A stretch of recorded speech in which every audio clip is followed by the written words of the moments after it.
Just 6 days away from the NBA trade deadline, I am confident that Sacramento Kings star point guard De'Aaron Fox is not going anywhere. I'll explain why I feel the way that I do, what I have heard. Plus, that's not necessarily a bad thing. But if Fox is going to remain here with how well Davion Mitchell has been playing, the Kings really just need to look at a three-guard lineup of Fox, Mitchell, and Haliburton for the remainder of the season. Wins and losses be damned. See what you got. We'll talk about it all on today's episode of the Locked On Kings podcast.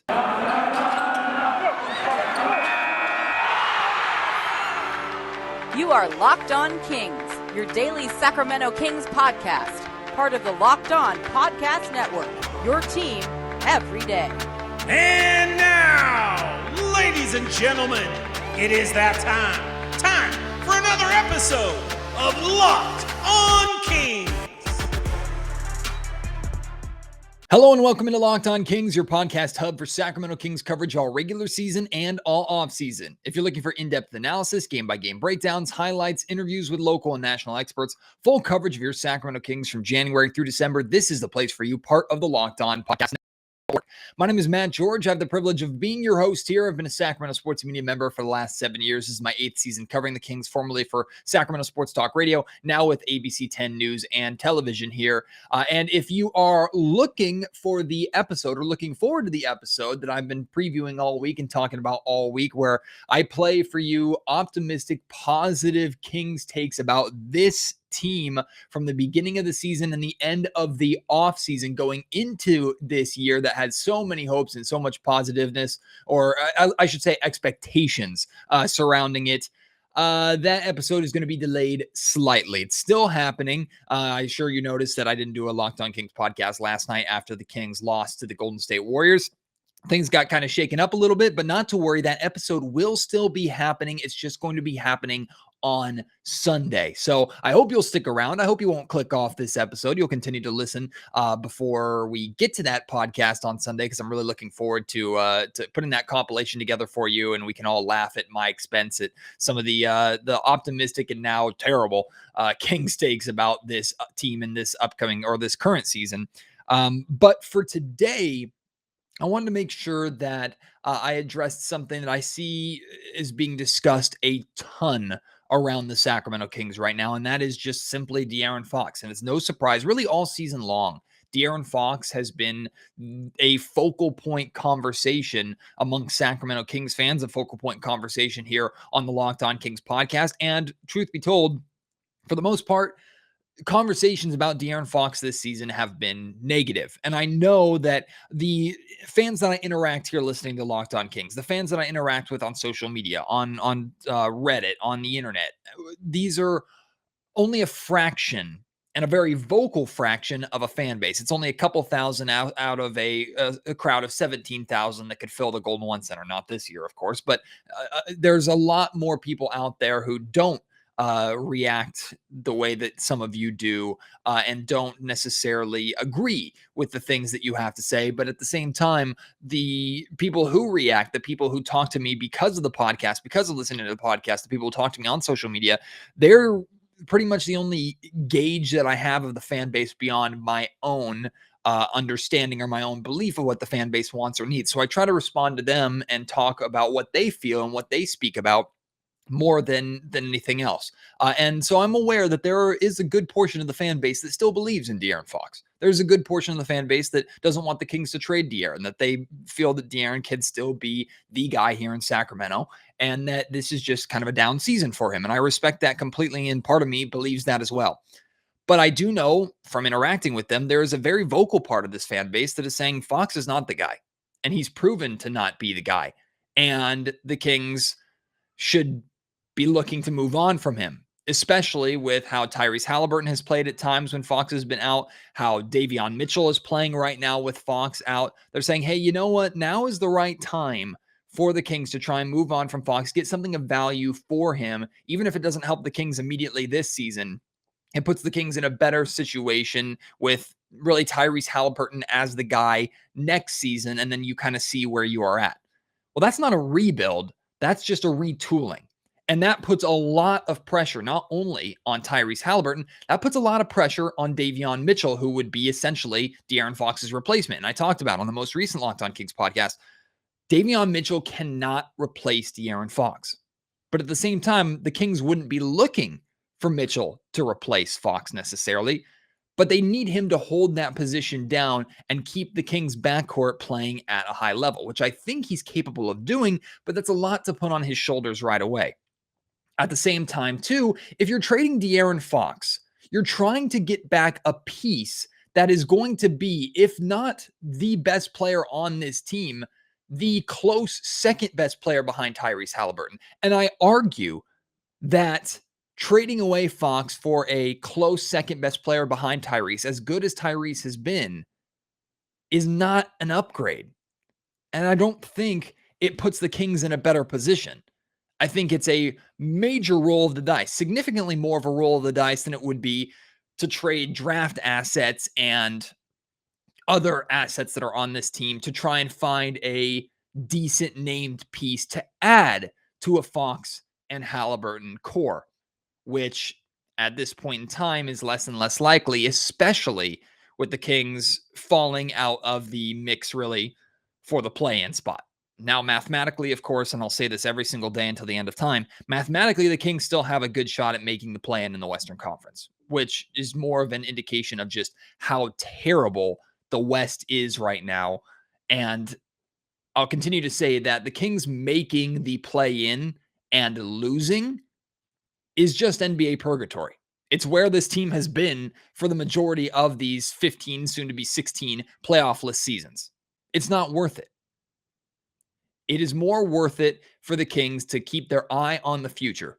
And if they're looking towards the future, they have a decision to make, which is keep Fox in that Haliburton core and try to do a better job building a team that is Monty's team.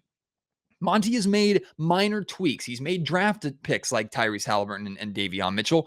But for the most part, the supporting cast around that core is very much the team that he inherited. Can Monty put his stamp on things, change things, bring in a supporting cast that he believes, he feels, he sees through analytics or whatever gauge is the right group to surround those guys with? I would like to give Monty McNair that chance while still looking towards the future. I think that is the right move at this point in time. And I believe from conversations that I've had with people around and in the organization, I believe that is the plan.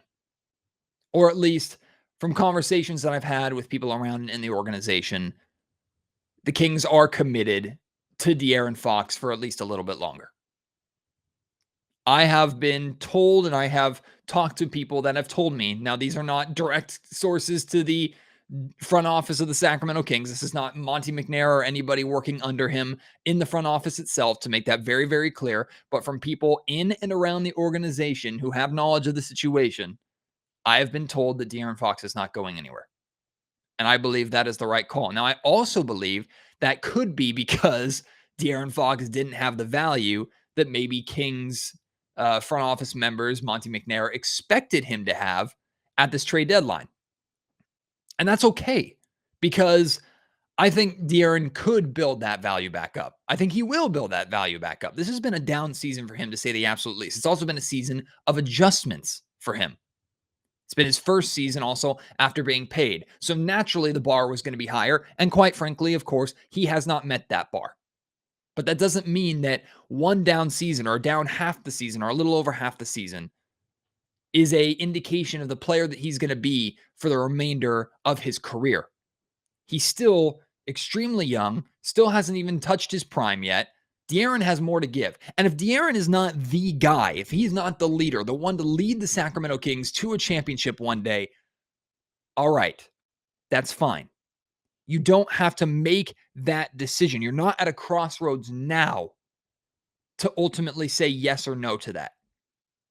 Even if you feel pretty confident watching De'Aaron Fox that he is just not that guy, he's not going to be the one to lead you that far, you can still give it another season, another 2 seasons. You have him under contract. See what you have with him. See if you can do a better job surrounding him, maybe with a talent from the draft, a talent from trades, probably not a talent from free agency, knowing the Sacramento Kings, that can optimize him a little better. And maybe that puts the Kings in a better situation. I'm just saying, making a decision like Fox has had one bad season after a really good season last year. Fox hasn't lived up to expectations in year one of his max contract. Time to shut it down and cut it off right now. I think that is a knee-jerk decision that has more of a potential to go wrong than it has to go right, because Fox's value right now is not as high as it should be. Certainly not as high as it would have been if the Kings looked to trade him this offseason or last season, which of course they weren't even considering. None of us were considering, because we thought De'Aaron Fox was the guy. And in terms of Tyrese Haliburton becoming the guy, I like Tyrese. You've heard me say here on the podcast, I think Tyrese is already, or at least this season, he has been more important to the success of the Sacramento Kings than De'Aaron Fox is. Not a better player, but more important. Some of you might think that's the same thing. To me, it's different. Tyrese is extremely important to this Kings team. Tyrese should be the point guard for the Sacramento Kings, with Fox being an off-ball scorer. Of course, the Kings need to change their offensive philosophies a little bit, how they run their offense, to maximize Fox and Haliburton playing together better, because they're not doing a good job of it right now. And that's part of what this team can address this offseason with a new head coach going into next year. That's something that time can heal, not necessarily a knee-jerk trade.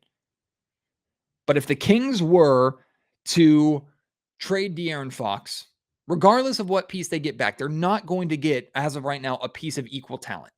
They're not.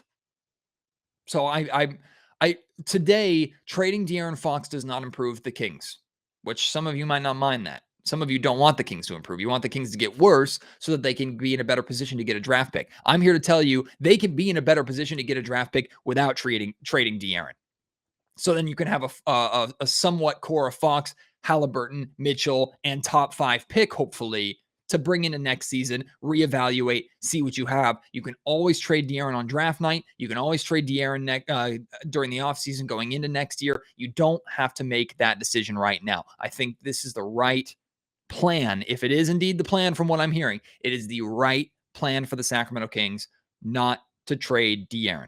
I would never trade De'Aaron like a Julius Randle trade. I would never trade De'Aaron in a John Collins trade. I would never trade De'Aaron. The only way I'm trading De'Aaron is if I'm getting a Jaylen Brown type player back.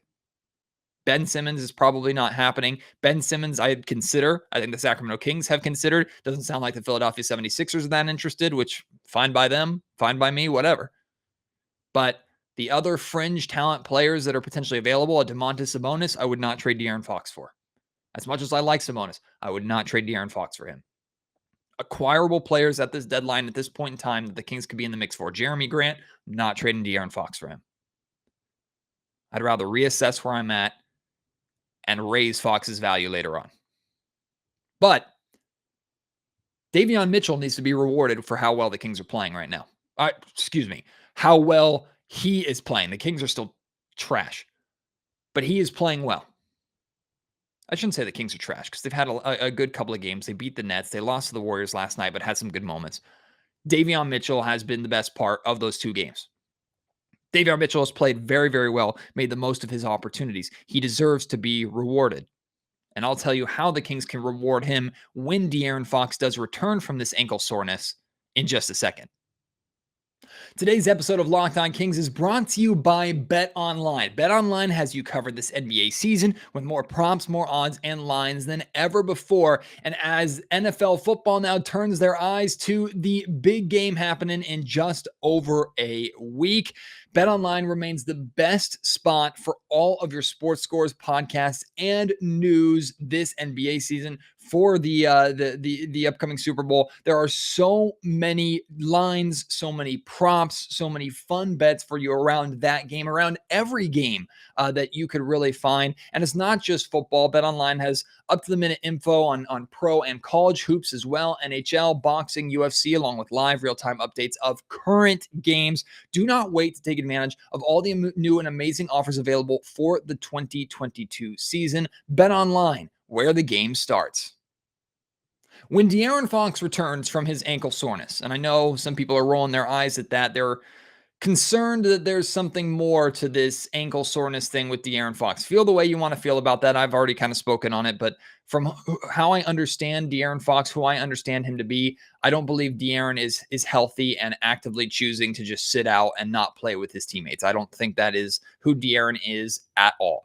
But feel the way you want to feel about that. It is odd. It is unusual. Maybe the Kings are not minding De'Aaron Fox taking his time coming back because it's putting them in a better position to lose games, which of course improves their draft stock. I don't know if that's the case either. These are the only somewhat logical explanations that myself and fans and others can come up with what's going on with Fox and his injuries right now. But if Fox is dealing with pain, if Fox is dealing with a sore ankle that doesn't feel right to go on, that's fine. Like, let him take his time at this point in the season. The Kings are not in a playoff race anymore. As much as we still think they could make the play in, they're not in a race anymore. It's not right to look at where this team is at right now and say they need their best player to play through any discomfort or mild discomfort for a team that is basically in the cellar of the Western Conference or close to the cellar of the Western Conference. So let De'Aaron Fox take his time coming back. Wait for him to be feeling better, if nothing else. I don't know if you're ever going to feel 100% in the middle of the season, but feeling better, feeling more confident, low risk of re-injury. And then when Fox comes back, the Kings have, I feel, an easy decision to make. Davion Mitchell has played really, really well as a starter. And we talked so much since Mitchell was drafted on draft night last summer. We talked about the possibility of a 3-guard lineup. How is this 3-guard lineup going to look? Are Fox and Mitchell and Haliburton going to be capable of playing together? Monty McNair talked about our best players are going to play regardless of their position. Well, right now, your 3 of your best players are Fox, Mitchell, and Haliburton. And especially if you plan on keeping the 3 of them going into next season, you need to see more of what you have. Because just looking at Mitchell at this point in time as a 6-man option off the bench, I don't think is maximizing his potential. But I also don't know that for sure. So instead of waiting until the offseason to try and answer that question in non-NBA games, why not use the remainder of this season to experiment, to see what you have? It makes total sense for me. There's no reason why the Kings shouldn't start Fox, Mitchell, and Haliburton together for the remainder of the season. And positions be damned. Fox could play the 1, he could play the 2, he could play the 3, Hallie could play the 1, 2, and 3, Mitchell could play the 1, 2, and 3. I don't care. It would probably be Mitchell 1, Fox 2, Hallie 3, just because of their size and length. Fine. I don't care. Positionless basketball. See what you have. See how you can play the 3 of them together. And see if it works. See if it doesn't. See what needs to be improved on that you can work on with them this offseason.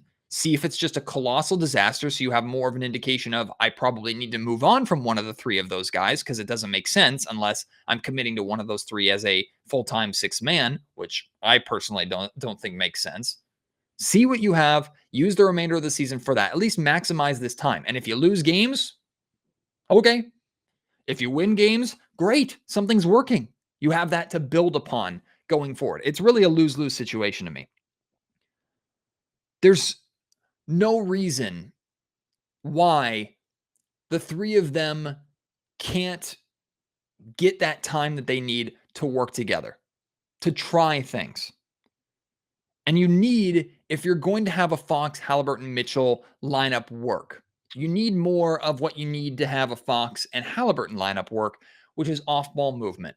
So I'm not saying you just throw the 3 of them out there and don't try and plan for it. Don't try and make changes, make adjustments. And maybe this is difficult for a coach like Alvin Gentry, who's basically a lame duck head coach at this point in time. And I think he knows it. Like, I think it's very fair to say that Alvin Gentry will not be returning as the Kings head coach. He's the interim head coach right now.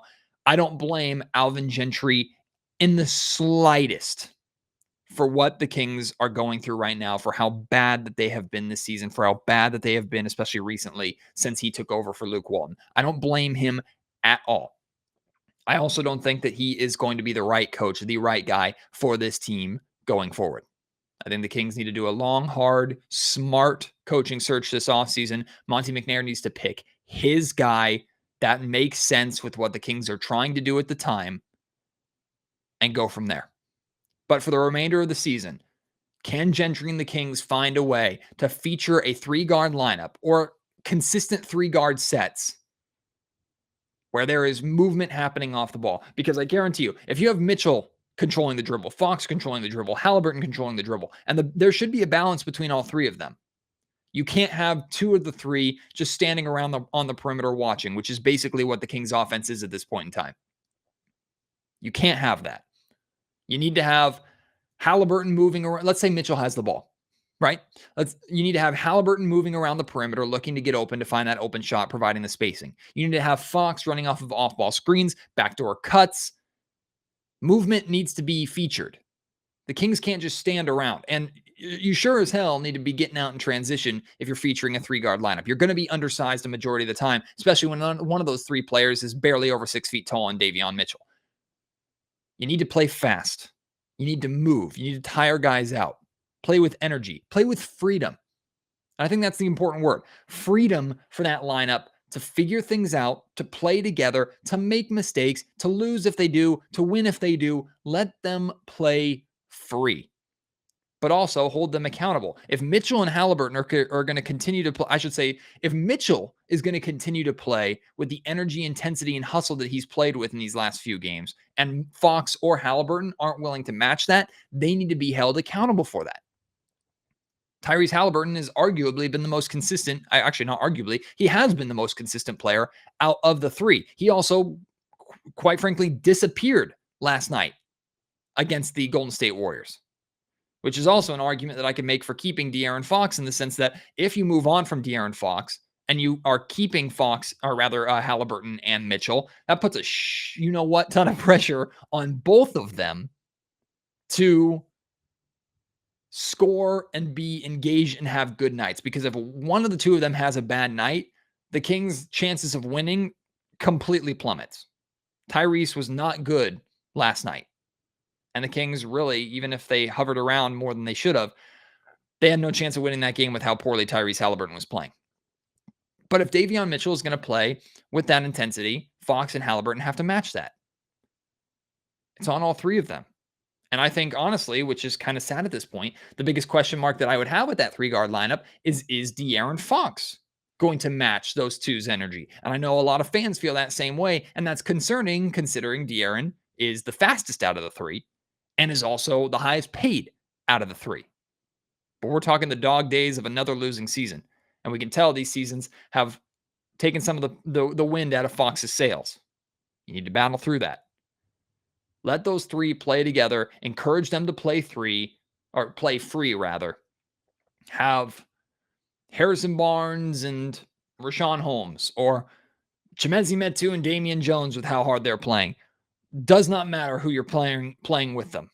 Give them different looks. Try different things. Try a floor spacing big. Try an athletic big. Try a big screen setting big like Alex Len. Try different things. See what you have. Try Mo Harkless. Try Terrence Davis. Well, Terrence Davis is out for the remainder of the season, unfortunately. Try different things. See what you have. That should be, in my opinion, what the Sacramento Kings look to do for the remainder of the season. And Fox, Haliburton, and Mitchell need to be sharing the floor together for a large portion of every game. Use the time now for a purpose. You don't mind losing, and you certainly don't mind winning if you're winning with three players together that you consider a large part of your future. I can't think of a single argument for why you would even bother not playing the three of them together for the remainder of this lost season. I want to hear what you have to think about the idea of keeping Fox versus trading Fox. I want to hear what you have to think about a 3-guard lineup. Do you think it would work? Do you think it's worth trying? Do you think the Kings should consider moving on from one of the three of them right now? Let me know. At Matt George Sack on Twitter. You can email me, mattgeorgesports@gmail.com, or feel free to leave your thoughts in the YouTube comment section down below.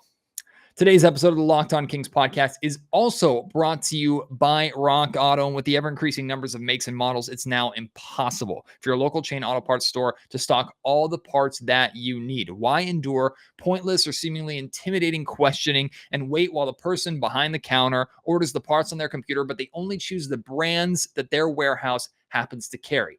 They kind of firm you or lock you into what they have at their set price point. You have no negotiating power and you have no flexibility.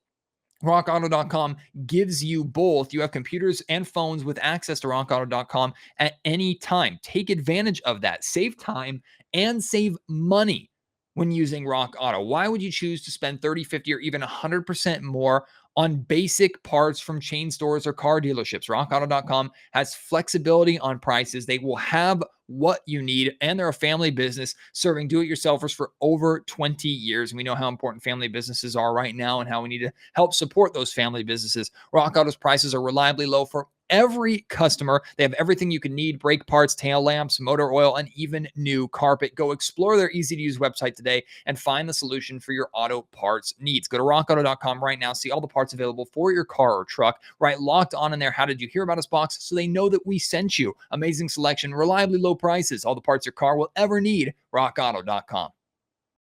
Again, on Sunday, I will have that laugh at Matt George's optimistic takes, or I don't know what I'm really going to call it, like Kings killing Matt George's optimism, or Kings. It's going to be a look back on the optimistic and positive Kings takes about this group early on in the season and going into this season. And the purpose of this is, it's not educational. If nothing else, it's going to show you where we expected the Kings to be and where they are right now, and why this is one of the most difficult and disappointing seasons for Kings fans, myself included, to watch maybe in this entire playoff drought. But at the same time, too, it's also supposed to be a lighthearted way to kind of laugh at each other, laugh at my expense. I don't care. It's fun because I know there are a lot of Kings fans who listen to this podcast, a lot of Kings fans that I interacted with on social media who felt the same way, or maybe even more optimistic about this team than I did. So we're going to have fun coming together, kind of laughing our way through the struggles, through the frustrations. And also it'll give you kind of a better idea. Some of those takes, I can already tell you, are way too optimistic and way too outlandish. And we're being more kind of intentionally over the top. But some of them were realistic thoughts about what this team could be. Expectations about what this team could be that they have not even come close to living up to. It'll give us a good idea of where we were at just a few months ago to the pit that we're at right now. And of course, you want to talk about Fox and Haliburton and Mitchell, a 3-guard lineup. You want to talk about committing to De'Aaron Fox and keeping him around for the remainder of this season going into next season.